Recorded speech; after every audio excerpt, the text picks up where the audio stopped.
The Apache settlement of Canyon de Chelly had seen many storms, but none like the one brewing in the heart of Aiyana's lodge. The giant warrior Naalnish stood frozen, as his sister's whispered confessions shattered the morning silence like thunder across sacred ground. Her trembling voice carried words that would ignite suspicion, betrayal, and whispers of forbidden sin throughout their people.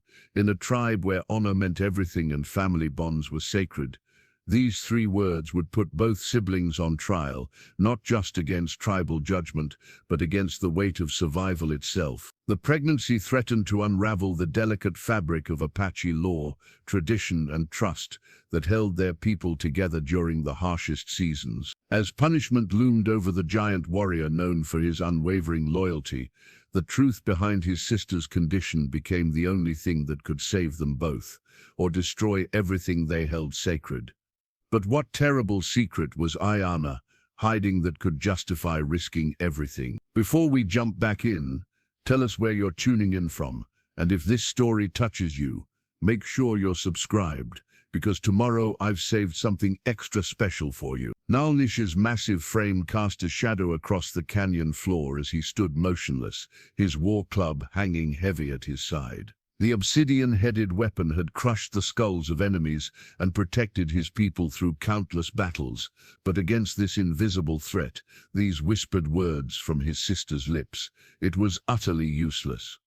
At 28 winters, Naalnish towered above every man in their settlement. His shoulders were broad enough to carry wounded warriors from the battlefield, his arms strong enough to bend iron taken from Spanish conquistadors. The tribal elders called him Mountain That Walks, for when he moved across the desert, even the earth seemed to tremble beneath his feet. Yet now, faced with three simple words from the only family he had left, the mountain crumbled. "Aiyana," he whispered, his voice rough as canyon stone. "Tell me this is not true." His sister remained kneeling on the woven mat, where she had been grinding corn when the confession spilled from her lips like water from a broken jar. The sacred turquoise pendant their grandmother had given her caught the morning light, its blue surface now seeming to mock the purity it was meant to represent. Her dark hair fell like a curtain around her face, hiding the shame that burned in her cheeks. 12 summers had passed since the raiders came. Naalnish could still smell the smoke that rose from their parents' lodge, still hear his mother's final scream echoing across the canyon walls. He had been 16 then, already tall but not yet the giant he would become. Aiyana had been only 10, small and fragile, as a desert flower, clinging to his hand as they watched their world burn. That night, as their parents' bodies cooled under the stars, Naalnish had made a vow before the sacred fire. He would be father, mother, and protector to his sister. He would guard her honor as fiercely as he guarded their people's hunting grounds. He would see her married to a worthy warrior, see her children grow strong and proud in the Apache way. Now that vow lay shattered at his feet like pottery dropped on stone. The word came out as a growl, deep and dangerous. His massive hands clenched into fists that could crush a man's windpipe. "Who has done this to you?" Aiyana's shoulders shook, but she did not lift her head. The silence stretched between them like a rope pulled too tight, ready to snap and draw blood. Outside their lodge, the normal sounds of mourning continued, children laughing as they chased prairie dogs, women calling to each other as they tended cooking fires, men discussing the day's hunt. Life went on, unchanged, unaware that everything Naalnish held sacred was crumbling like sand in a fierce wind. He took a step toward her, then stopped. His sister had always been small, but now she seemed to fold in on herself like a wounded bird. The protective instinct that had guided him since their parents' death warred with a growing rage that threatened to consume everything in its path. Someone had touched his sister, had taken from her what should only be given in marriage, had brought shame upon their family name. "I will find him," Naalnish said, his voice carrying the weight of absolute certainty. "I will make him pay for what he has done. I will make him scream until the canyon walls echo with his agony." No, the word came out stronger than Aiyana intended. She finally lifted her head, and Naalnish saw tears tracking down her cheeks like silver streams. But there was something else in her eyes, not just shame and fear, but defiance. You cannot. You must not. I am your brother. I am your protector. It is my right, my duty. Your duty is to our people first, she interrupted, surprising herself with her boldness. Always our people first. You know this. You taught me this. Naalnish stared at his sister, seeing something in her expression that he had never seen before. Aiyana had always been gentle, obedient, everything a proper Apache woman should be. She had learned the women's ways from their grandmother, had mastered the arts of weaving and cooking and healing herbs. She had never challenged him, never questioned his authority as the head of their small family. But now there was steel in her voice, a determination that reminded him uncomfortably of their mother in her final moments. Their mother had faced the raiders' blades without flinching, had died protecting the children of their settlement. That same fierce courage now blazed in Aiyana's eyes. The harvest moon rises in 3 days, she said quietly. The council will meet to discuss winter preparation. They will ask why the unmarried women have not been presented for marriage consideration. They will discover my condition. Naalnish felt the weight of inevitability settling on his shoulders like a stone cloak. In 3 days, his sister's pregnancy would become known to the entire tribe. In 3 days, their family's honor would be questioned before the Council of Elders.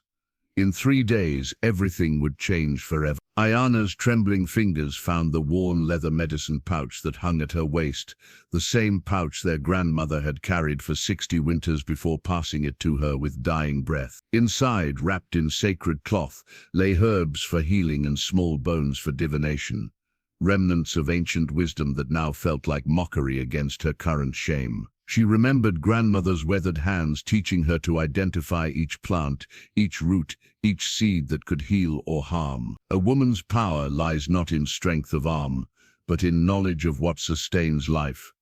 The old woman had whispered during those long afternoons in the desert, searching for medicine plants under the burning sun. But what knowledge could sustain her now? What healing herb could cure the shame that would soon bloom in her belly for all to see? The morning her monthly bleeding failed to come, Aiyana had told herself it was the stress of the approaching winter, the worry over their diminishing food store. When the second moon passed without the familiar cramping pain, she had crushed bitter root and drunk the tea that was said to encourage a woman's flow. Nothing.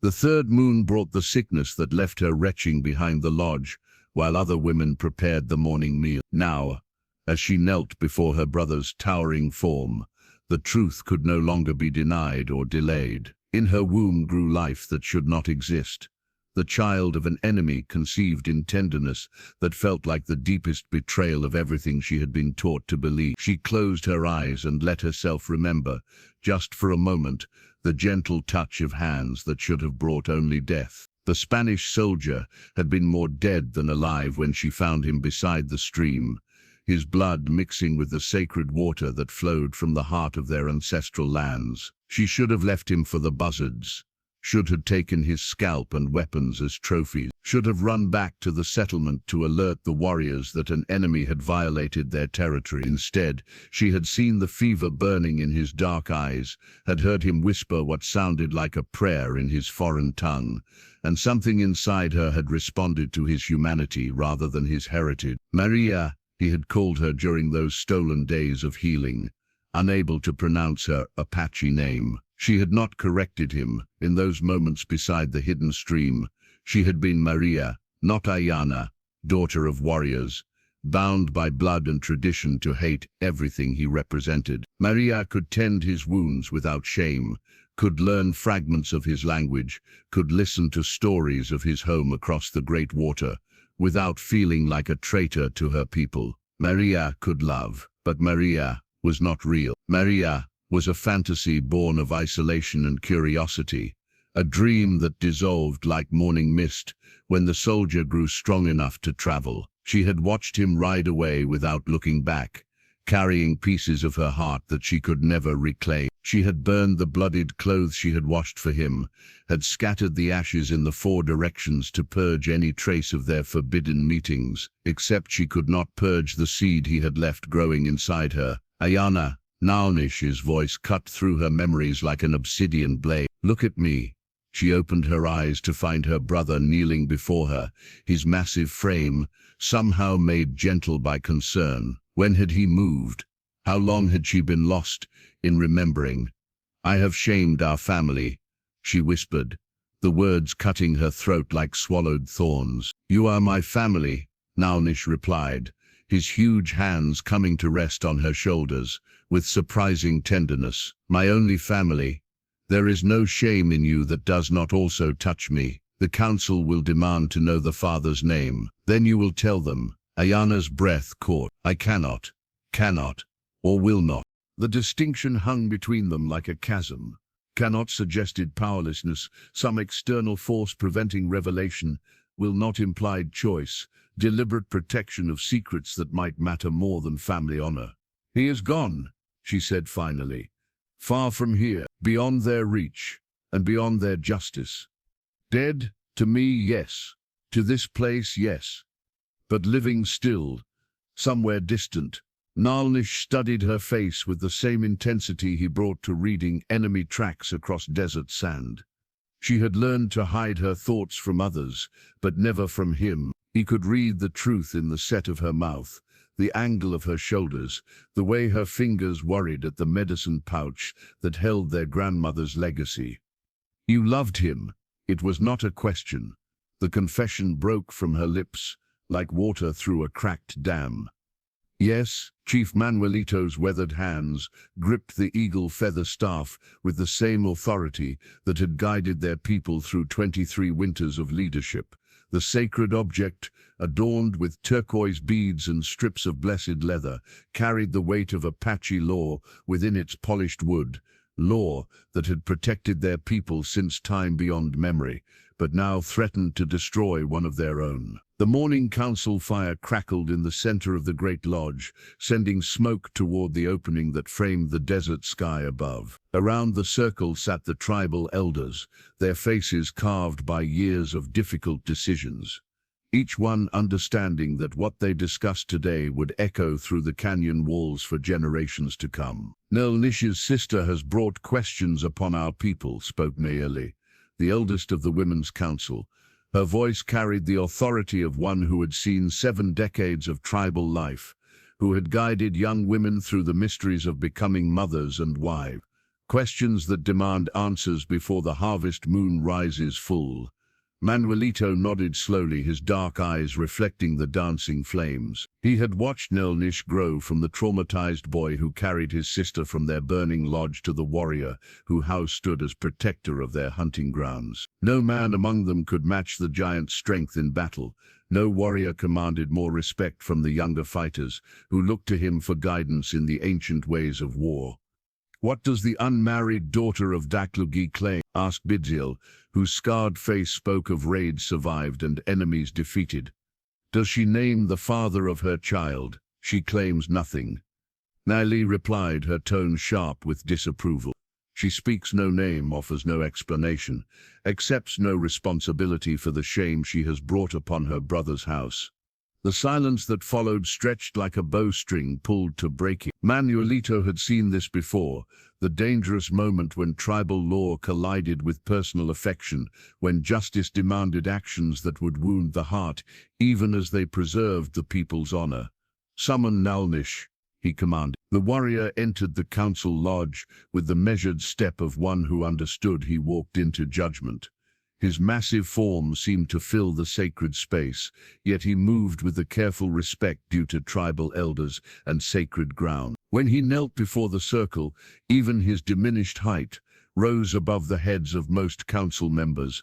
Your sister's condition brings questions, Manuelito began, his voice carrying the formal cadence of tribal justice. Questions about the honor of your family, the protection of our unmarried women, the safety of our people. Naalnish met the chief's eyes without flinching. I have failed in my duty as protector of my sister's virtue. The shame is mine to bear. The shame may be yours to bear, but the consequences affect us all, Betrayal interjected. If unmarried women can conceive children without punishment, what happens to the marriages that bind our family? What happens to the laws that have protected us since our grandfathers' grandfathers walked this land? The law is clear, Naalnish added. An unmarried woman who bears a child brings shame upon her family and confusion to the tribe. The father must be named so that responsibility can be assigned, punishment delivered, honor restored. Manuelito raised the eagle feather staff, commanding silence. What says Aiyana, daughter of Dakliga? Will she speak the father's name before this council? She will not, Naalnish replied. The words heavy as stones. She claims the right to protect one who is beyond our reach, beyond our justice. The council members exchanged glances that spoke volumes. A father beyond their reach suggested either death or distance. Or that the man who had planted this seed in Aiyana's womb was already judged by the spirits. Or he had fled far from Apache justice. No woman has the right to protect a man from the consequences of his actions, Betrayal declared, especially actions that violate our laws and shame our people. Unless, Naalnish said slowly, her aged voice carrying a weight of terrible understanding, the father is one whose naming would bring greater shame than silence. The implication hung in the air like smoke from the sacred fire. Greater shame than an unmarried pregnancy could only mean one thing: a violation so profound that it threatened not just family honor, but the very foundations of Apache kinship law. Manuelito felt the weight of leadership settling on his shoulders like a stone blanket. In his 23 winters as chief, he had guided his people through drought and plenty, war and peace, but never had he faced a decision that balanced so precariously between justice and mercy. 3 days remain until the harvest moon rises full, he announced. On that night, the full council will gather. Aiyana, daughter of Deklu, will appear before us to speak the father's name or accept the consequences of her silence.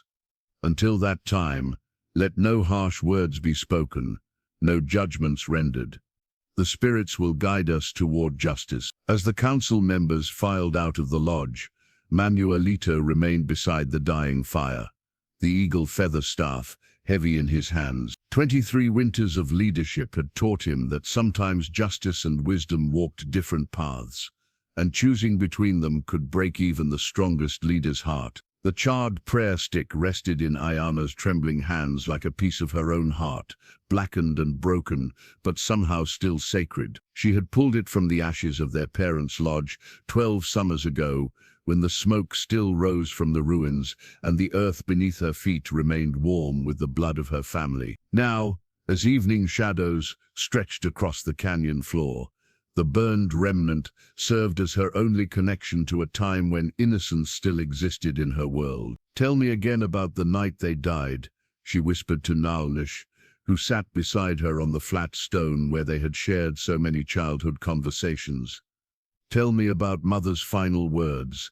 Her brother's massive frame shifted uncomfortably. Some memories cut too deep for casual retelling, but Aiyana needed to hear this story now, needed to understand the weight of the promise that had shaped both their lives since that terrible night. The raiders came at moonrise, Naalnish began, his voice carrying the cadence of a story told many times, but never without pain. Mexican bandits seeking Apache scalps for the bounty the Spanish governor had placed on our people. They thought they would find easy prey in our small family lodge, far from the main settlement.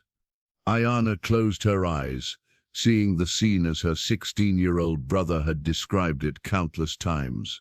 Their father, Daklugi, emerging from the lodge with his war lance ready. Their mother, Desba, pushing her children toward the hidden cave behind their dwelling, while she prepared to make her final stand. Father killed 3 of them before they brought him down, Naalnish continued. His war cry echoed across the canyon, warning the settlement that enemies had come, but there were too many of them, too many for one warrior to stop. The prayer stick grew warm in Aiyana's hands as she remembered what came next. Her mother's desperate instructions whispered urgently as she pressed the sacred object into her daughter's small fingers. The weight of responsibility that had been placed on a 10-year-old girl's shoulders in those final moments. "Mother saw us hiding in the cave mouth," Aiyana said, taking up the story herself. "She saw us watching as they surrounded her. She could have run, could have tried to escape with us into the desert. But she did not run," Naalnish finished. "She stood before our lodge, with father's blood on her hands, and spoke the words that bound us both to this life." The words, Aiyana could still hear them, spoken in their mother's strong voice, even as enemy blades pressed against her throat. Words that had echoed in her dreams for 12 years, that had guided every decision, every choice, every moment of the life they had built from the ashes of that night. "Protect each other," their mother had commanded, her eyes fixed on the cave where her children crouched in terror. "Let no force on earth separate you. Let no enemy destroy what remains of our family. Promise me this, my children. Promise me you will choose each other over all else." They had promised, their young voices joining together in vow that had seemed simple then, but had grown more complex with each passing year. Naalnish had interpreted it as a command to shield Aiyana from all harm, to stand between her and any threat that might arise. Aiyana had understood it as an obligation to preserve the family honor that their parents had died protecting.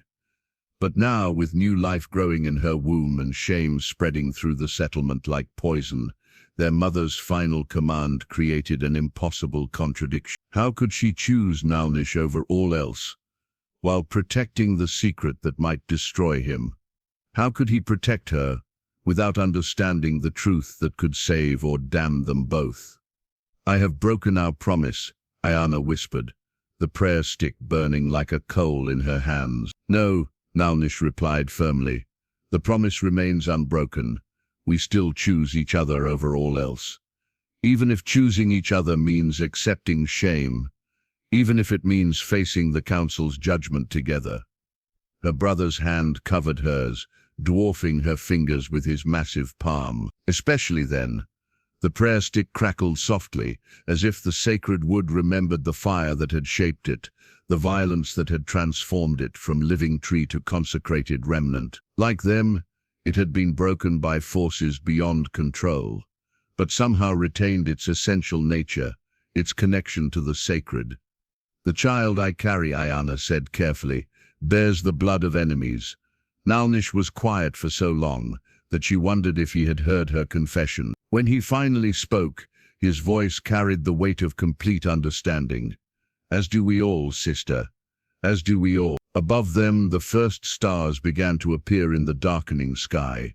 The same stars that had witnessed their parents' sacrifice and now looked down upon their own moment of choosing between truth and survival. The silver Spanish cross lay buried beneath 3 layers of deerskin at the bottom of Aiyana's personal belongings, wrapped so carefully that not even Naalnish had discovered it during the many times he had helped her move their meager possessions. Its foreign metal caught no light in its hidden darkness, but Aiyana could feel its presence like a burning coal against her conscience every time she passed the spot where it lay concealed. She had torn it from Diego's neck during his fever dreams, when infection from his wounds made him delirious and speaking in tongues she did not understand. At first she had thought to keep it as proof of her deed, evidence that she had encountered an enemy and taken a trophy, as any proper Apache warrior would do. But as days passed and she nursed him back to health beside the hidden stream, the cross had transformed from war prize to secret burden. "Maria," he had whispered when consciousness finally returned to his fever-bright eyes. "Angel of mercy." She should have corrected him then, should have told him her true name, and demanded to know what Spanish soldiers were doing so far into Apache territories. Instead, she had simply pressed cool water to his cracked lips and watched his face transform with gratitude that cut through her heart like an obsidian blade. Diego Alejandro de Mendoza. She had learned his full name during the long afternoons when she changed his bandages, and he told her stories of Andalusia, of olive groves that stretched toward mountains capped with snow, of a mother who waited for his return with letters that would never come. He spoke of beauty in a world she had never imagined, cathedrals that reached toward heaven, music that could make strong men weep, gardens where fountains sang day and night with the voice of captured water. "Why did you come here?" she had asked one day as his strength returned, and he could sit up without assistance. His dark eyes had grown clouded with something deeper than physical pain. To find gold for the crown of Spain, to claim new lands for the glory of God, to make my father proud of a younger son who inherited nothing but a sword and a restless spirit. And have you found what you sought? Diego had looked at her for a long moment. This Apache woman who had saved his life when she should have taken it, who had shown him kindness when he deserved only death, who had taught him words in her language while learning fragments of his own. "I have found something I did not know I was seeking," he had replied. The memory of those words still burned in Aiyana's chest as she knelt beside her hidden belongings, her fingers tracing the outline of the buried cross through layers of protective hide. Diego had been with a small scouting party, separated from the main Spanish force during a sudden storm that had driven them to seek shelter in Apache territory. His companions had died in the flash flood that swept through the canyon, their bodies carried away by water that cared nothing for Spanish steel or colonial ambitions. Only Diego had survived, crawling from the torrent with a broken arm and wounds that should have killed him. Only Diego had lived to meet an Apache woman who chose compassion over vengeance, healing over harm. For 6 days she had tended his injuries beside the hidden stream where her grandmother had once taught her to read the wisdom written in flowing water. For 6 nights she had slept within arm's reach of an enemy who could have killed her while she dreamed, who instead had watched over her sleep, with the devotion of a man discovering that his heart could hold room for more than conquest and glory. On the 7th day, when his strength had returned enough for travel, Diego had pressed the silver cross into her hands with fingers that trembled not from weakness, but from the weight of leaving. "I cannot stay," he had said, his voice breaking like a boy's despite his 25 years. "My captain will send search parties. If they find me here, with you they will not ask questions before they act." "I know," she had replied, though every part of her wanted to beg him to remain, to abandon his Spanish identity and make a life among her people, impossible as such dreams might be. "But I cannot take this with me," he continued, closing her fingers around the cross that still held the warmth of his body. "It belongs to a man I was before I met you. Keep it, Maria. Remember that not all who come to your lands bring only death." She had watched him ride away with his face turned toward the setting sun, carrying her heart with him into a world she would never see. That night, she had buried the cross among her belongings, wrapped it in layers of hide that could not contain the weight of what it represented. Forbidden love, impossible choices. The child that would grow to remind her forever of 6 days when her heart had learned to speak a language that had no words in Apache or Spanish alike. The talking stick passed from hand to hand through the settlement like a serpent carrying poison, each woman who held it adding her own speculation to the growing storm of whispers that followed. Aiyana, wherever she walked, what had once been a sacred object used in council meetings to ensure orderly discussion, had become a tool for spreading gossip that threatened to tear their small community apart. "I saw her vomiting behind the corn storage 3 mornings past," whispered Etzel, Aiyana's closest friend since childhood, though her loyalty now wavered like smoke in changing wind. "She tried to hide it, but the sickness comes at dawn, just as it does for all women who carry children." The circle of women gathered around the communal fire nodded knowingly, their hands never pausing in the work of preparing winter clothing, while their tongues dissected every aspect of Aiyana's condition, with the precision of butchers dividing a fresh kill. "Who among our young men has shown interest in Daklegi's daughter?" asked Ulji, whose own daughter remained unmarried, despite reaching 17 summers. The question carried an edge of satisfaction, as if Aiyana's fall from grace elevated her own child's prospects for a good marriage. "None that I have seen," replied Naalnish's cousin Bilagana, her voice heavy with the authority of one who observed all courtship rituals with the attention of a hawk watching for prey. The girl has always been too quiet, too strange in her ways. She spends too much time gathering herbs in the remote canyons, too little time learning the proper arts of keeping a warrior's lodge. The talking stick trembled in Aiyana's hands as she spoke, its carved surface worn smooth by generations of speakers who had used it to share wisdom, settle disputes, and preserve the oral traditions that bound their people together. Now it served to spread poison that could destroy what it had been created to protect. Perhaps her strangeness attracted the wrong kind of attention, suggested Aiyana, whose own marriage to a respected hunter allowed her to speak with the confidence of one whose virtue had never been questioned. Perhaps someone took advantage of her solitary wanderings, her trusting nature, or perhaps, Aiyana said slowly, her voice dropping to a whisper that forced the others to lean closer. The father is one who cannot be named, because naming him would bring shame greater than any unmarried pregnancy. The implication hung in the desert air like the scent of approaching storm. Greater shame could only mean one thing, a violation of the most fundamental laws that governed Apache family life. Relationships so forbidden that even speaking of them could bring catastrophe upon the entire tribe. You speak of what cannot be, Aiyana protested. But her voice lacked conviction. Naalnish would never. Naalnish is not like other men, Aiyana interrupted.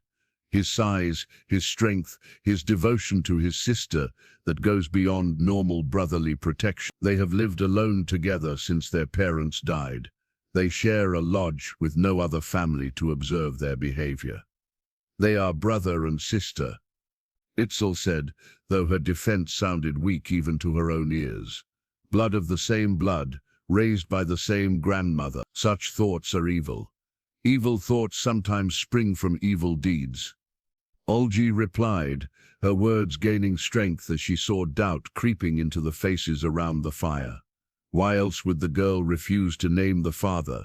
Why else would she risk death, rather than speak the truth? The talking stick completed another circuit of the gathering, each woman adding her own observation, her own speculation, her own contribution to the web of suspicion that grew stronger with each telling. They spoke of glances they had witnessed between the siblings, of conversations that ceased when others approached, of the protective fury that blazed in Naalnish's eyes whenever anyone questioned his sister's virtue. By the time the sun reached its highest point, the whispers had taken on the weight of accepted truth.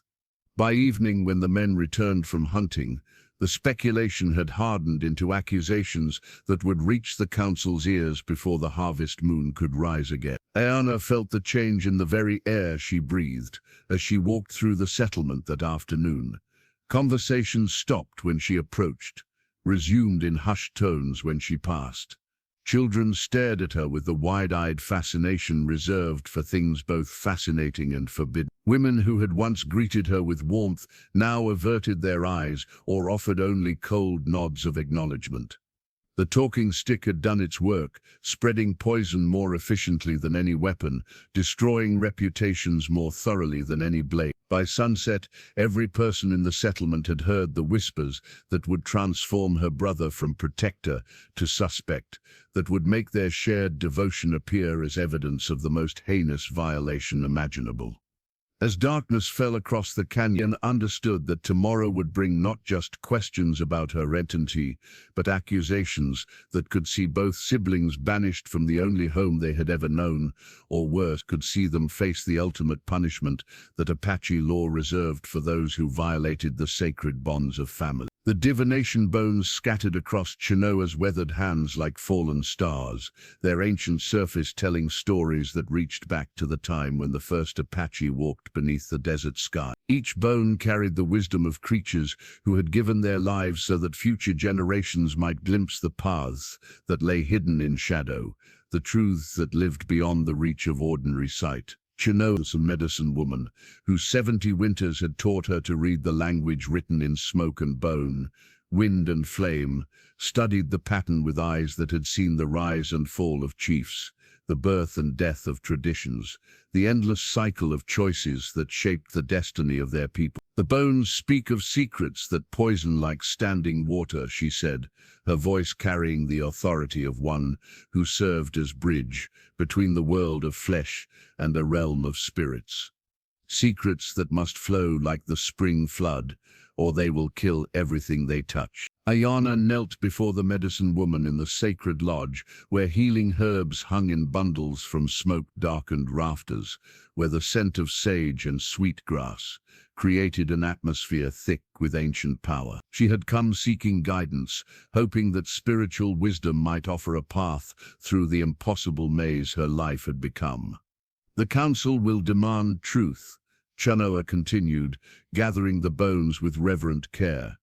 "Chief Manuelito is a good leader, but he serves law before mercy. The elders remember the old punishments, the ways our ancestors dealt with those who violated the sacred bonds of family." "I have not violated, child," Chanoa interrupted, her aged hand reaching out to touch Aiyana's cheek with surprising gentleness. "I have delivered babies for 50 years. I have seen the signs of pregnancy in its earliest stages, felt the quickening of new life in the womb. But more than that, I have seen the shadows that gather around those who carry burdens too heavy for one person to bear alone." The medicine woman's eyes seemed to look through Aiyana rather than at her, seeing truth that lay beneath the surface of spoken words. "The bones tell me the father of your child walks beneath foreign stars, breathes the air of distant land. They tell me you have chosen silence to protect not just yourself, but one whose naming would bring war to our people."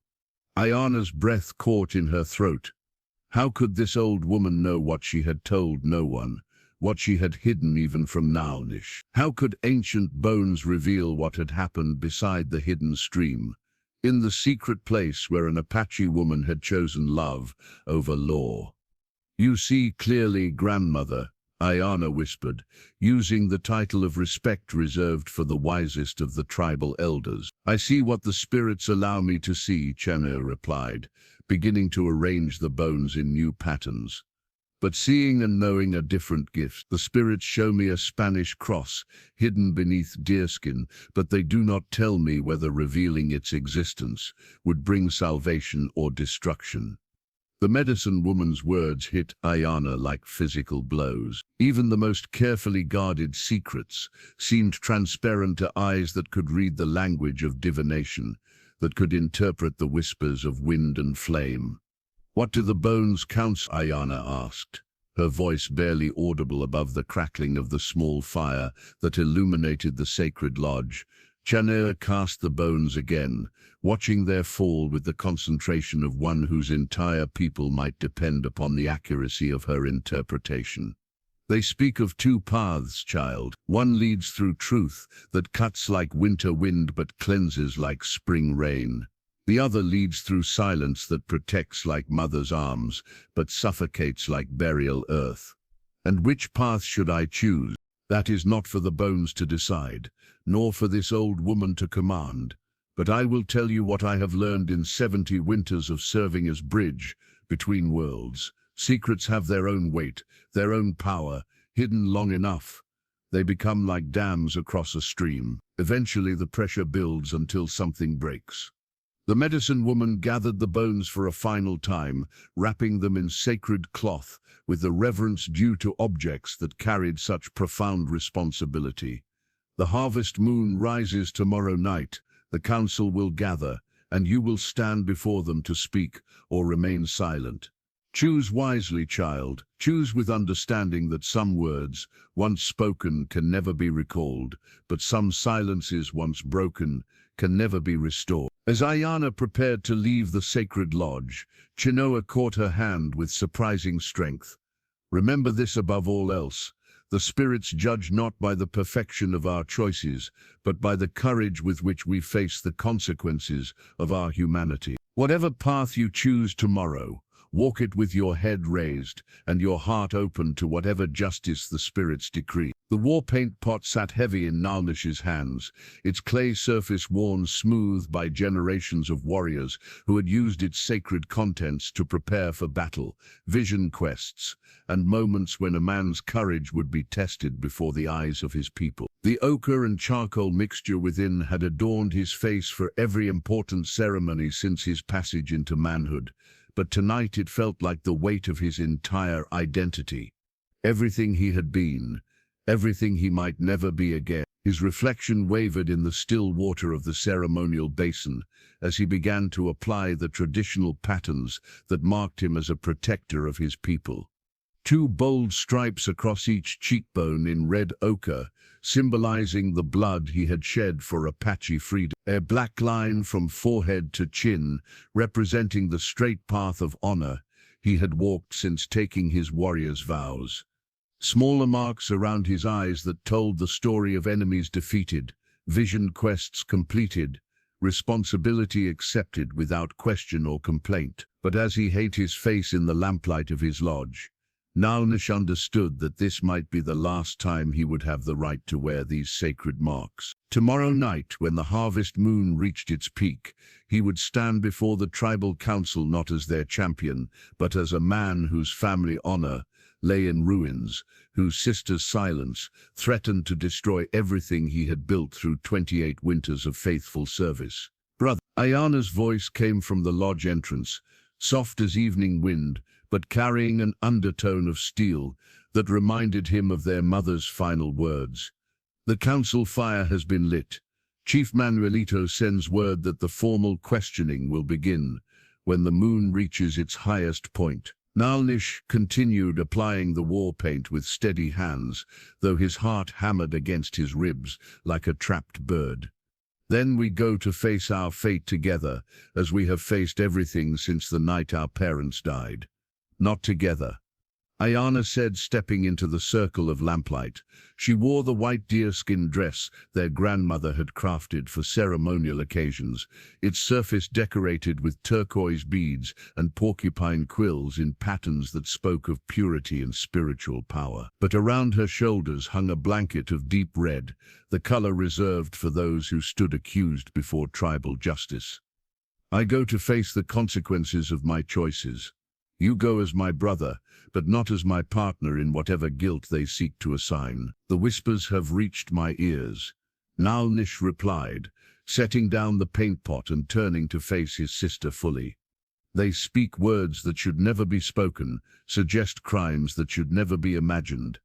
They believe I am the father of your child." Aiyana's face went pale as winter sky, but she did not flinch from his steady gaze. "And what do you believe, brother?"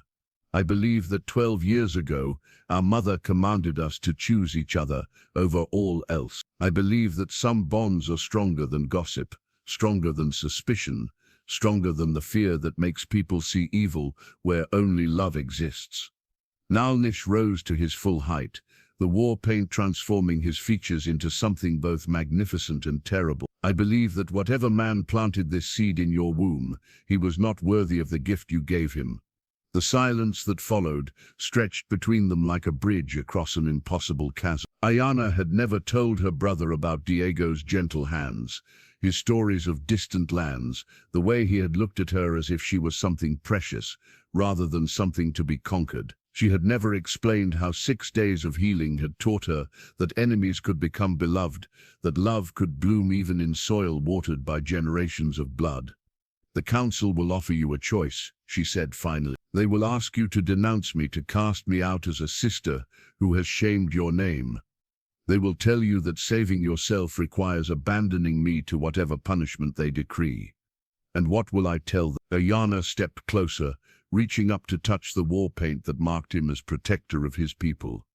"You will tell them the truth, that you are Naalnish, son of Deklugi, brother to Aiyana, guardian of promises made to the dying. You will tell them that some bonds cannot be broken by fear or shame or the weight of other people's expectations." Through the lodge walls came the sound of drums beginning their ancient rhythm, calling the people to gather for the trial that would determine not just their individual fates, but the very definition of family loyalty within their community. The war paint dried on Naalnish's face, sealing him into the role he had chosen to play, not as warrior protector of the tribe, but as brother defender of the sister, whose secrets might destroy them both. The moonstone gleamed like captured starlight in the center of the sacred circle, its pale surface reflecting the silver disk that hung at its zenith above the canyon walls. For countless generations, this ancient boulder had served as the heart of Apache truth-telling, the place where secrets could no longer hide in shadow,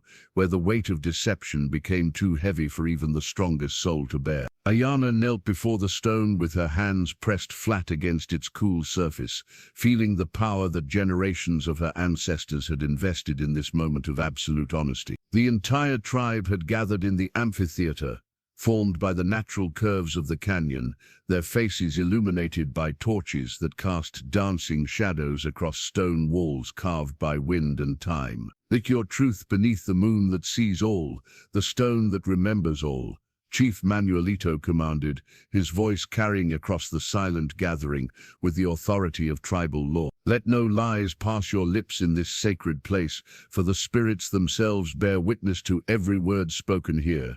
The pressure of truth pressed down on Aiyana's shoulders like the weight of the sky itself. She could feel the eyes of her people upon her, some filled with curiosity, others with judgment, a few with the kind of hungry anticipation that fed on scandal and shame. But among all those watching faces, only one mattered. Naalnish, standing at the edge of the circle with his war paint gleaming in the torchlight, his massive form radiating the protective fury that had defined their relationship since childhood. "I am Aiyana, daughter of Daklagi and Desba, sister to Naalnish, keeper of the healing traditions passed down through my grandmother's line," she began, her voice carrying clearly across the gathered crowd. "I stand before you carrying a child whose existence brings shame upon my family and questions upon our people." A murmur rippled through the assembly like wind across water. Chief Manuelito raised his hand for silence, his aged face grave with the weight of what must follow. "You have refused to name the father of this child," he continued. "You have remained silent while whispers spread through our people like poison, while suspicion falls upon your own brother. Tell us now, before the moonstone and in the sight of our ancestors' spirits who planted this seed in your womb." Aiyana felt the truth rising in her throat like swallowed fire. Every instinct screamed at her to reveal Diego's name, to describe the wounded Spanish soldier she had healed beside the hidden stream, to explain how 6 days of compassion had blossomed into love that transcended the hatred between their peoples. The words formed on her tongue, ready to spill forth and wash away the terrible accusations that threatened to destroy Naalnish's honor. But then she saw the faces surrounding her, weathered warriors whose fathers had died fighting Spanish conquistadors, women whose children had been stolen in raids, elders who remembered when their homeland had been free of foreign intrusion. To speak Diego's name would not just confess her own transgression. It would reveal that enemies had penetrated their most sacred territories, that their defenses had failed, that one of their own had chosen love over loyalty. "The Father walks beneath distant stars," she said instead, her voice steady despite the chaos in her heart. "He is beyond your reach, beyond your justice, beyond the bonds that tie him to this child." "That is not an answer," growled Bidzil, the scarred warrior whose hatred of outsiders burned like an eternal flame. "We demand a name, not riddles. I cannot give you what would bring greater harm than my silence." Aiyana replied, pressing her palms more firmly against the moonstone's surface. "I choose to bear this shame alone rather than speak words that would threaten our people's safety." Chief Manuelito leaned forward, his eyes reflecting the torchlight like chips of obsidian. "You speak of greater harm, child. Do you claim that naming this man would endanger our tribe? I claim that some truths cut deeper than lies, that some secrets protect more than they conceal." Aiyana lifted her gaze to meet the chief's steady stare. "I claim the right to carry this burden without dragging others into its shadow." The moonstone grew warm beneath her hands, as if the ancient rock recognized the weight of the choice she was making. Around the circle, her people waited for her to break, to reveal the secret that would either vindicate or condemn her. But Aiyana had learned the lesson of the stone itself, that some things once spoken could never be taken back, and that protecting those you love sometimes required accepting their anger, their disappointment, their inability to understand the choices that love demanded. "I will not speak his name," she declared, her voice ringing across the canyon like a bell. "Not tonight, not ever.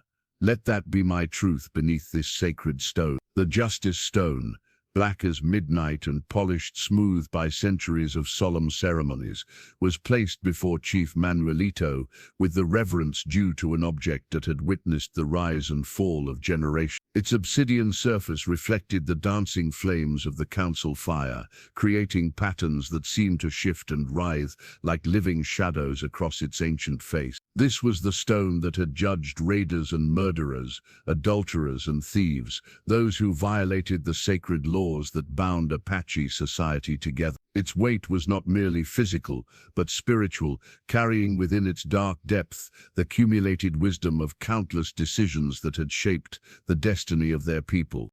"Aiyana, daughter of Daklugi," Chief Manuelito began, his weathered hands resting on either side of the stone, as he spoke the formal words that opened every trial. "You stand accused of bringing shame upon your family and confusion to our people through unmarried pregnancy. You have been given the opportunity to speak the Father's name and have chosen silence. The council must now determine what justice requires." The circle of elders sat in perfect stillness around the sacred fire, their faces carved from shadow and flame as they contemplated the weight of their decision. These were men and women who had guided their tribe through drought and plenty, war and peace, who had learned that justice without mercy could destroy a people as surely as mercy without justice. "The old laws are clear," spoke Elder Hustin, whose white hair reflected 7 decades of faithful service to their traditions. "An unmarried woman who bears a child brings disorder to the careful balance of family obligations. Such disorder, left unpunished, spreads like disease through the entire community." "But the circumstances of this case are not common," replied Elder Nizhelni, the wisest of the women's council. "The accused is sister to our greatest warrior, daughter of parents who died protecting our people, keeper of healing knowledge that has saved many lives. Her value to our community cannot be dismissed lightly." Chief Manuelito nodded slowly, understanding the complexity that faced them. Apache law was built upon the foundation of community survival, but survival sometimes required difficult choices between competing values, between punishment and preservation, between justice and wisdom. "What says Naalnish, brother to the accused?" the chief asked, his voice carrying across the gathering to where the giant warrior stood at the edge of the circle. "Will you speak for your sister's character, knowing that your words will be weighed against the evidence of her condition?" Naalnish stepped forward with the measured tread of one who understood that his next words might determine not just Aiyana's fate, but his own standing within the tribe. The war paint on his face gleamed in the firelight, marking him as protector, even as he prepared to defend what many considered indefensible. "I speak for Aiyana, as I would speak for my own honor," he declared, his voice carrying the strength that had rallied warriors in battle and commanded respect from enemies. "She is guilty of pregnancy without marriage, but innocent of the evil intentions that some whisper behind closed doors. She has chosen silence, not from shame, but from protection, protection of secrets that would bring greater harm than her condition." "Protection of whom?" demanded Bidzil, his scarred face twisted with suspicion. "What man requires such protection that she would risk death rather than speak his name?" "That is not for me to say." Naalnish replied steadily, "I know only that my sister's heart is pure, her intentions honorable, her loyalty to our people unquestionable. If she chooses silence, there are reasons that honor demands we respect." The justice stone seemed to pulse with its own dark light as the council deliberated, its obsidian surface reflecting the struggle between law and love that had torn apart families since the beginning of time. Chief Manuelito felt the weight of leadership pressing down upon his shoulders like a mountain of stone. "The law provides 3 possible punishments for unmarried pregnancy," he announced, his voice heavy with the gravity of his words. "Death by exile in the desert, permanent banishment from the tribe, or acceptance of shame through ritual humiliation and reduced status. A collective intake of breath whispered through the gathered crowd. Each punishment carried its own form of destruction. The first, death by exposure and thirst. The second, the living death of separation from everything that gave life meaning. The third, survival purchased at the cost of dignity and hope. But the law also provides for mercy when circumstances demand wisdom over justice. The chief continued. The council will now deliberate to determine which path serves our people's greater good. As the elders withdrew to consider their verdict, the justice stone remained in the center of the circle, its dark surface holding the reflected faces of all who would be affected by its judgment. Aiyana with her secret burden, Naalnish with his unwavering loyalty, a community torn between tradition and compassion. The loyalty beads scattered across the hard-packed earth like fallen tears, their polished surfaces catching the firelight as they rolled away from the hand that had cast them down in disgust. These small tokens of friendship, traditionally exchanged between women to mark bonds that would endure through seasons of plenty and want, had become weapons in the war that divided their community between those who stood with Aiyana and those who condemned her. Itzel knelt to gather the beads she had thrown, her face flushed with shame at her own display of anger. These particular beads had been a gift from Aiyana on the day Itzel had married her hunter, Chaska, a symbol of friendship that had weathered 7 years of shared joys and sorrows. Now they felt like accusations in her trembling hands. I cannot wear these while she refuses to speak the truth, Itzel declared to the circle of women who had gathered during the council's deliberation. I cannot pretend that loyalty means protecting those who bring shame upon our entire community. Then you cast away 20 years of friendship for the sake of gossip and suspicion, challenged Aiyana, the widow, whose own struggles with poverty had been eased countless times by Aiyana's generosity with healing herbs and food from Naalnish's successful hunts.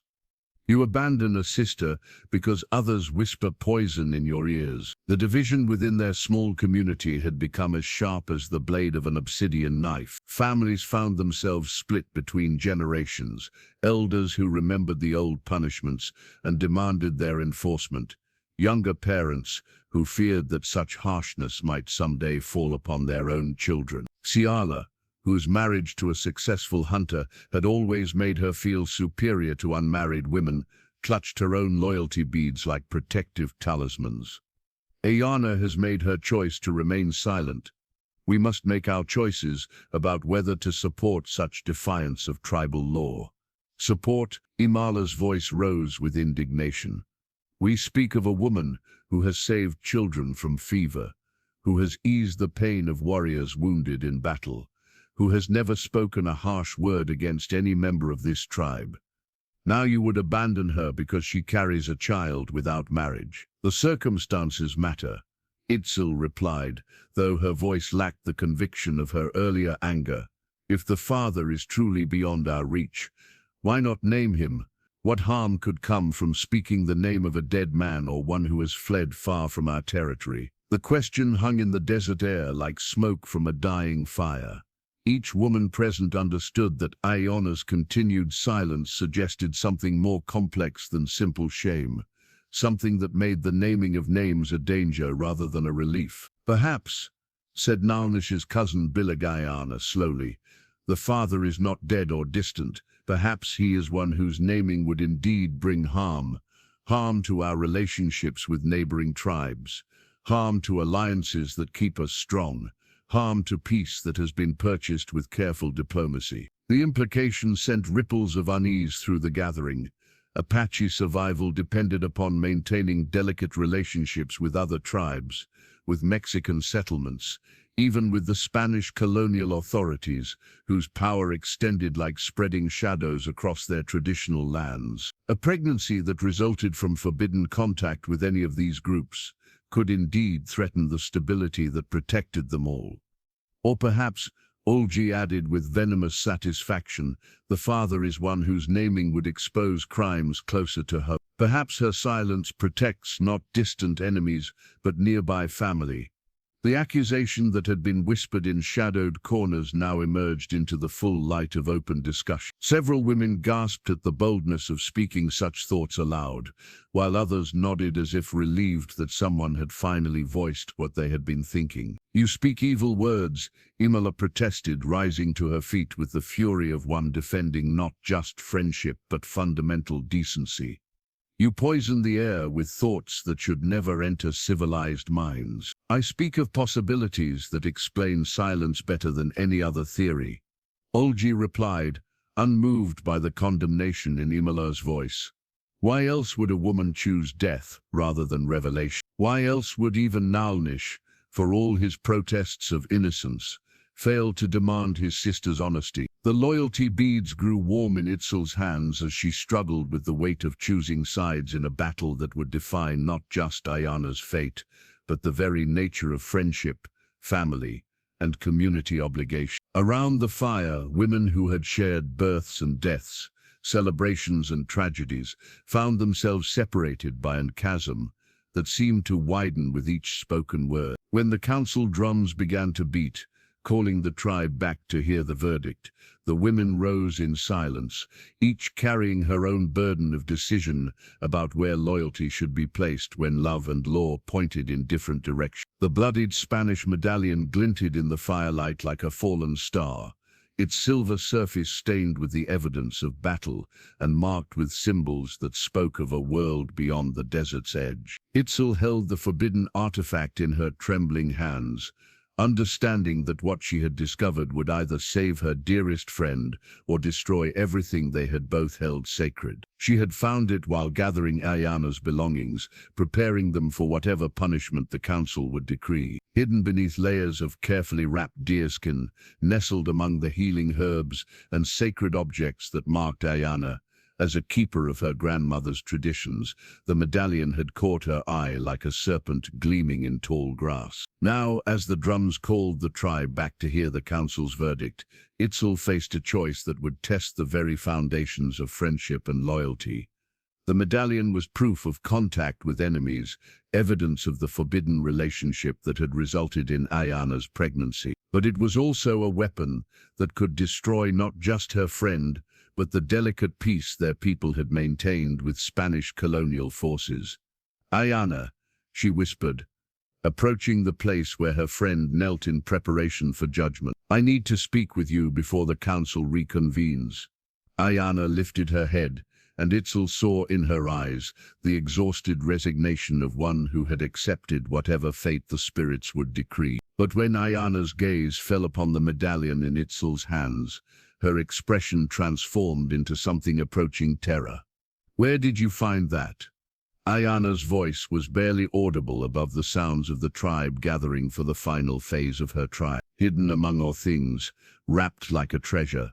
Itzel moved closer, lowering her voice to ensure their conversation remained private. "It bears Spanish markings, Spanish blood. It tells the story you refuse to speak." Aiyana reached for the medallion with hands that shook like leaves in autumn wind. The silver was cool against her palms, but she could feel the warmth of Diego's skin that had once worn it, could remember the moment when fever had broken and he had pressed it into her hands like a promise of something that could never be. "You must destroy it," Aiyana said urgently. "Throw it into the fire, bury it in the desert, cast it into the deepest pool of the sacred stream. It must not be seen by others." "Why?" Itzel demanded, though she already suspected the answer that would change everything. What manner of contact with Spanish soldiers requires such secrecy? The question hung between them like a blade poised to fall. Aiyana understood that this moment would determine not just her own fate, but the future of her unborn child, the safety of a man who walked beneath foreign stars, the peace that protected her people from forces they could not hope to defeat in open warfare. "I found him wounded beside the hidden stream," she said finally, the words emerging like blood from a deep cut. "A Spanish soldier, separated from his unit, dying from injuries that would have claimed his life without healing intervention." Itzel's breath caught in her throat as the implications cascaded through her mind like stones falling into still water. Contact with Spanish military forces was forbidden, not just by tribal law, but by the treaties that maintained their precarious independence. Discovery of such contact could provide justification for retaliation that would sweep across their territory like wildfire. "You healed an enemy," Itzel said, her voice heavy with understanding. "You saved the life of one whose people have taken Apache land. Apache lives. Apache freedom." "I saw a man dying," Aiyana replied, lifting her chin with defiance that reminded Itzel of their shared childhood, when they had faced down bullies and storms together. "I saw suffering that I had the power to end. I chose compassion over hatred. And he gave you this child as payment for your mercy." "He gave me love," Aiyana corrected, her voice growing stronger as she spoke the truth that had burned in her heart for months. 6 days of healing became 6 days of learning that enemies can become beloved, that the heart recognizes no boundaries that politics create. The medallion seemed to pulse with its own weight as Itzel realized the impossible position her friend had occupied. To reveal the truth would expose forbidden contact that could justify Spanish aggression against their entire tribe. To remain silent meant accepting punishment for crimes she had not committed, while protecting a man whose people were slowly strangling Apache freedom. "What am I to do with this knowledge?" Itzel asked, the medallion burning in her hands like a coal from the sacred fire. "What friendship demands," Aiyana replied. "What love requires. What wisdom counsels when the choice lies between one person's suffering and many people's destruction." As the council drums reached their crescendo, calling all members of the tribe to witness the verdict that would reshape their understanding of justice, mercy, and the price of secrets that protected more than they concealed, the ceremonial knife lay across Chief Manuelito's palms like a sleeping serpent, its obsidian blade catching the firelight with edges sharp enough to split a hair or end a life with equal precision. This ancient weapon had served Apache justice for generations beyond counting, its purpose as sacred as it was terrible, to execute the will of the people when mercy could no longer be afforded and survival demanded the ultimate sacrifice. The blade had tasted blood before, the blood of murderers and traitors, of those who had violated the most fundamental laws that bound their society together. Its obsidian surface held within its dark depth the reflected faces of all who had faced final judgment, all who had learned too late that some choices carried consequences beyond personal forgiveness. Aiyana, daughter of Deklugi, Chief Manuelito's voice carried across the silent gathering with the weight of absolute authority. "The council has deliberated through the turning of the moon and reached our decision. You will hear our judgment and accept whatever fate the spirits have decreed through our wisdom." The entire tribe held its breath as one, the silence so complete that the crackling of the council fire sounded like thunder in the desert night. Aiyana knelt before the chief, with her head raised, her dark eyes meeting his gaze without flinching, prepared to face whatever punishment tribal law demanded. "You stand accused of unmarried pregnancy, of bringing shame upon your family and confusion to our people through your refusal to name the father of your child," the chief continued, each word measured and deliberate. "These are serious charges that strike at the heart of our social order, that threaten the careful balance upon which our survival depends." Naalnish stood motionless at the edge of the circle, his massive frame radiating tension like a bowstring pulled to its breaking point. The war paint on his face had dried to the consistency of clay, marking him as protector even as he prepared to watch his sister face judgment for choices he did not fully understand. "However," Chief Manuelito said, and that single word sent ripples of surprise through the gathered crowd, "the council recognizes that this case presents circumstances beyond the ordinary scope of our laws. Your healing knowledge has saved lives among our people. Your character until this transgression has been beyond reproach. Your family has shed blood in defense of our freedom." The ceremonial knife remained steady in the chief's hands, its presence a reminder that mercy and justice hung in delicate balance, that the difference between life and death often rested on wisdom that transcended simple application of law. "Therefore, the council offers you a choice that honors both justice and compassion," the chief announced. You may accept permanent exile from our territory, forfeiting forever your place among the people who raised you, but retaining your life and the life of your unborn child. Or you may remain among us and accept the burden of shame, reduced status, limited marriage prospects, the constant reminder of your transgression, but keep the connections that give life meaning. The choice hung in the desert air like smoke from a dying fire. Exile meant survival, but spiritual death, separation from everything that made existence worthwhile. Acceptance meant survival, but social death, life lived forever in the shadow of judgment and reduced expectations. There is a third possibility, Chief Manuelito continued, his aged voice carrying a weight that made every listener lean forward. If your brother Naalnish chooses to share your burden, to accept joint responsibility for your shame, the penalty may be modified. His reputation and service to our people could provide protection that you alone cannot claim.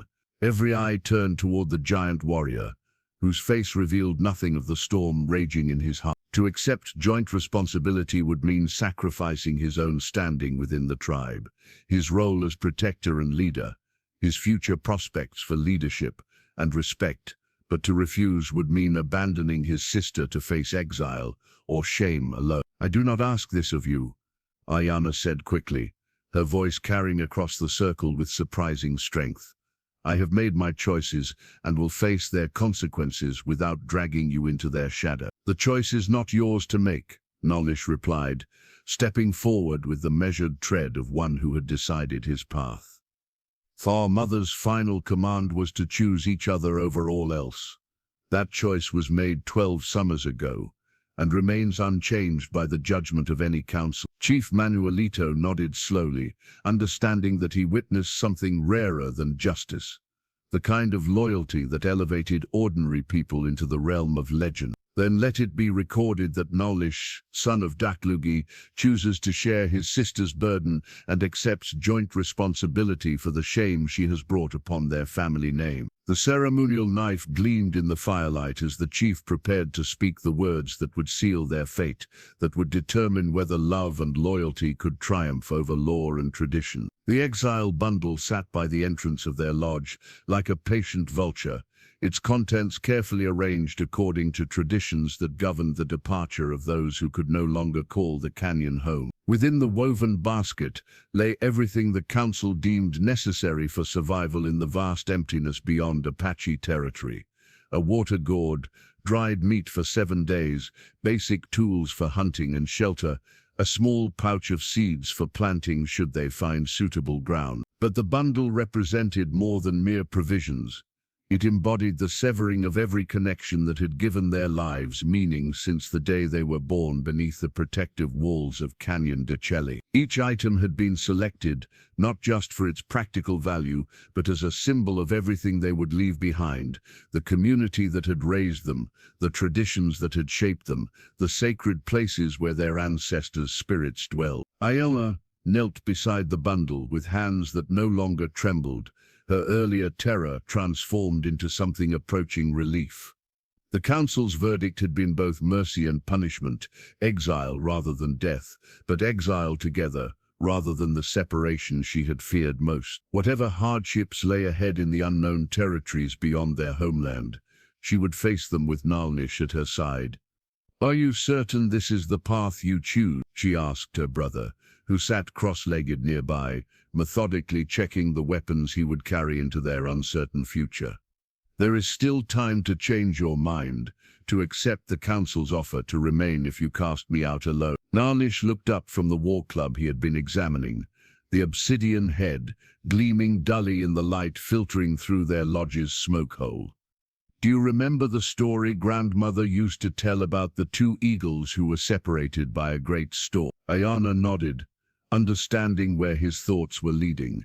Their grandmother had been a master storyteller, weaving lessons into tales that had shaped their understanding of loyalty, courage, and the bonds that connected all living things. She would say that one eagle flew east searching for his mate, while the other flew west seeking the same.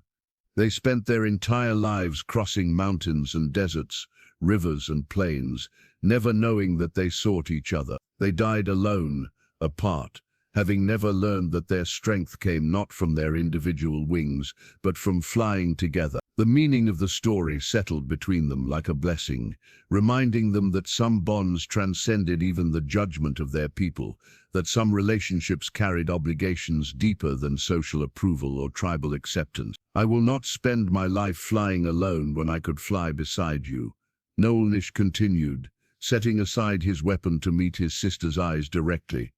"Whatever waits for us beyond the canyon, we will face it as we have faced everything since our parents' death together." The sound of approaching footsteps interrupted their conversation. Itzel appeared at the lodge entrance, her face bearing the weight of sleepless deliberation.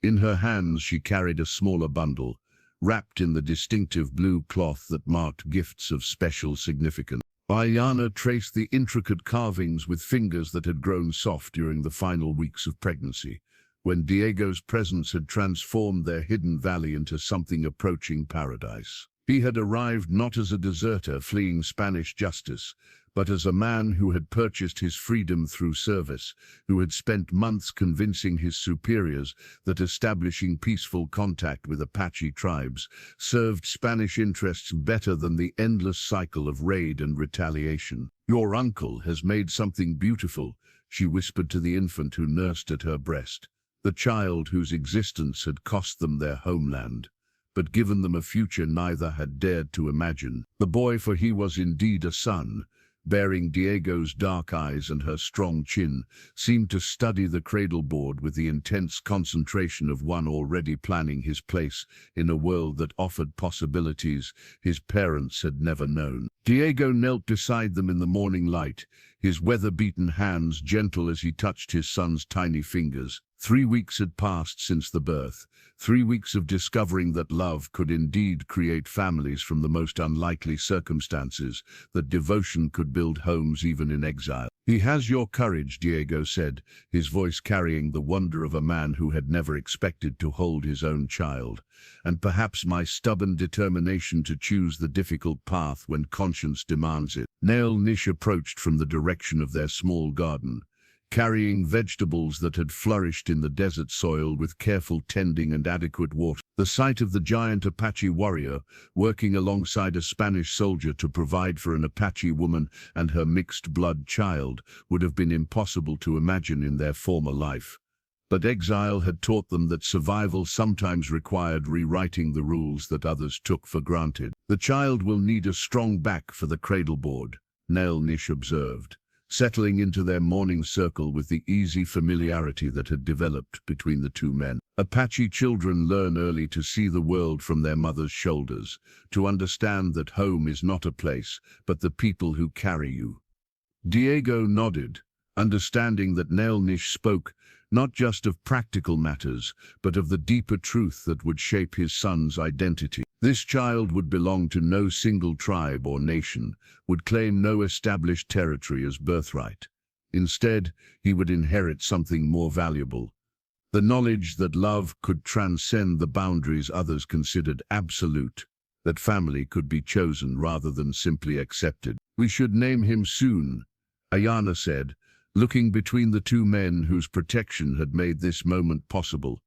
"The spirits wait to know how they should call this life that bridges two worlds." "Diego," she continued, meeting her son's father's eyes with the directness that had attracted him to this Apache woman who chose healing over hatred, for his father's courage in choosing love over duty. "And Naalnish," Diego added, his voice carrying the respect due to a man who had sacrificed everything to protect his sister's honor, "for the uncle whose loyalty proved stronger than tribal law." "Diego, Naalnish," Aiyana pronounced carefully, testing how the names fit together like pieces of a puzzle that had finally found their proper arrangement.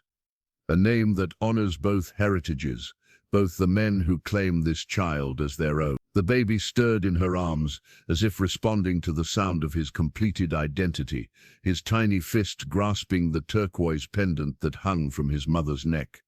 The same pendant their grandmother had worn. now passed to a new generation that would carry Apache wisdom into a world where Spanish and native blood flowed together in the same vein. As the sun climbed higher above their hidden valley, Naalnish lifted the completed cradle board and secured it to the oak tree that had sheltered their camp since the beginning of their exile. The sight of the traditional carrier swaying gently in the desert breeze spoke of continuity despite displacement, of traditions that could adapt and survive even when the communities that created them had been left behind. "He will grow strong here," Diego said, his arm encircling Aiyana's shoulders as they watched their son prepare for sleep in the cradle that would be his first throne, his mobile palace, his connection to the nomadic heritage that had shaped both his mother's and father's peoples. "He will grow free," Aiyana corrected, understanding that strength and freedom were different gifts,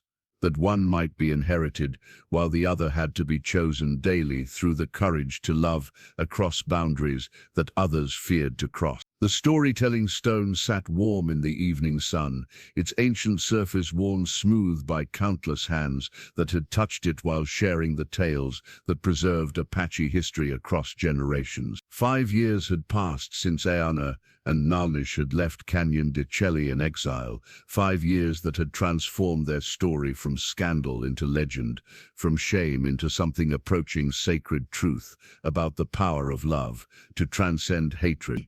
Young Diego Naalnish, now a boy who could run across the desert sand with the speed of his Apache heritage and the determination of his Spanish blood, pressed his small hands against the stone while his mother's voice carried their story into the twilight air. Around them sat the extended family that exile had somehow created, not just Diego the father and Naalnish the uncle, but the small community of outcasts and seekers who had found their way to the hidden valley over the years. There was Maria Santos, a Spanish woman who had fled an abusive marriage and found sanctuary in their unconventional household.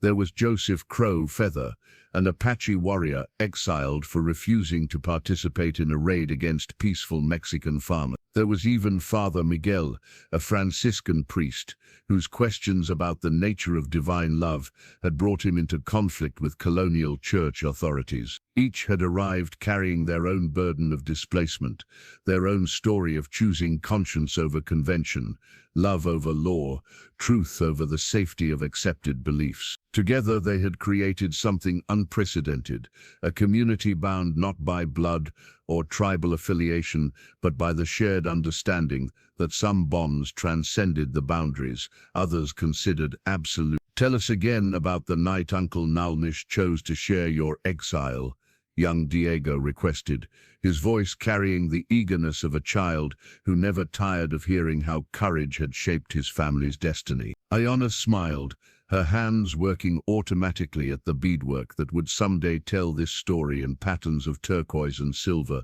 red ochre and white shell. "Your uncle stood before the council fire with war paint marking his face as protector, and he spoke words that changed everything." "What words, Mama?" "He said that our mother's final command was to choose each other over all else, that this choice had been made 12 summers earlier and remained unchanged by any council's judgment." Aiyana's voice carried the cadence of ritual storytelling, transforming personal memory into communal wisdom. Naalnish, now graying at the temples but still possessing the strength that had made him legendary among his people, added his own perspective to the familiar tale. "I said that some bonds are stronger than the approval of others, stronger than the safety of staying within boundaries that fear creates." Diego the father listened with the attention of one who understood that this story was not just family history, but foundational myth for the community they had built together. His son would grow up knowing that love required courage, that true family was chosen rather than inherited, that the most important decisions were often the most difficult ones. "And what happened after you left the canyon?" young Diego asked, though he knew the answer as well as his own name. "We walked into the desert carrying nothing but an exile bundle and the hope that somewhere we might find a place to begin again," Aiyana continued. "We learned that home is not a location, but the people who choose to build life together despite the obstacles others place in their path. The storytelling stone grew warm beneath their hands as the tale reached its familiar conclusion. Diego's arrival, the birth of their son, the gradual gathering of others who had been cast out or who had cast themselves out in search of truth that conventional society could not accommodate. "Will you tell this story to your children someday?" Naalnish asked his nephew, understanding that each generation must choose whether to preserve or abandon the wisdom that previous struggles had purchased. Young Diego nodded solemnly, his small hands tracing the worn surface of the stone that had witnessed so many tales of human courage and failure, love and loss, the endless cycle of choices that shape the destiny of individuals and communities alike. "I will tell them that love is stronger than hatred, that family is stronger than law, that truth is stronger than the fear that makes people build walls between themselves and others." The boy replied, his words carrying the confidence of one raised to believe that anything was possible when people chose connection over separation.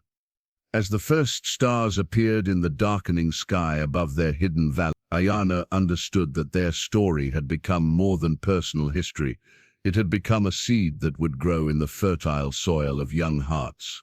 A reminder that even in the harshest circumstances, love could find a way to flourish and create new possibilities for generations yet unborn. The storytelling stone would remember, as it had always remembered, carrying their truth forward into whatever future awaited those brave enough to choose love over fear, family over convention, hope over the safety of accepted limitation.